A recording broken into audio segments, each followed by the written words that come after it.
This picture of the Korean Peninsula at night sort of reminds me of something I suppose I've been fascinated with since I was an adolescent, since I was a teenager, which is, why does the world look the way it does?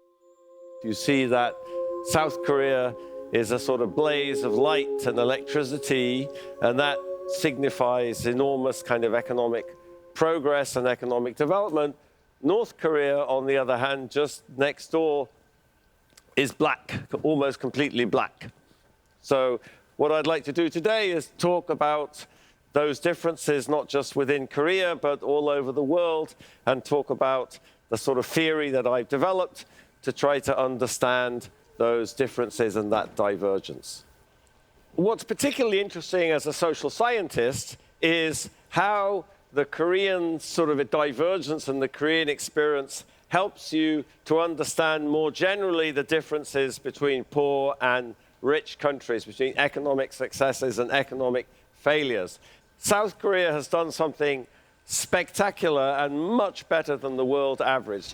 And you can see North Korea down at the bottom is as poor as the sub-Saharan African countries. So North Korea hasn't grown economically at all over this period. If anything, it's stagnated. Okay, so there's this enormous divergence on the Korean peninsula.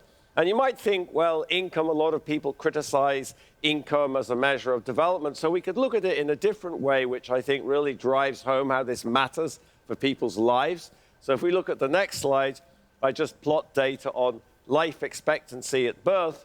And what you see historically, going all the way back to the start of the last century, but just if I started in the 1950s at the time of the partition of the Korean Peninsula, you see there's very little difference in life expectancy at birth between North and South Korea.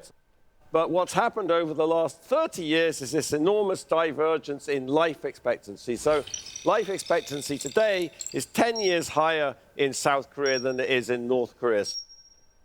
Jared Diamond, in his book Guns, Germs and Steel, also proposed a geographical and ecological theory of distribution of prosperity in the world. So some scholars have emphasized geography. Other scholars have emphasized culture and religion.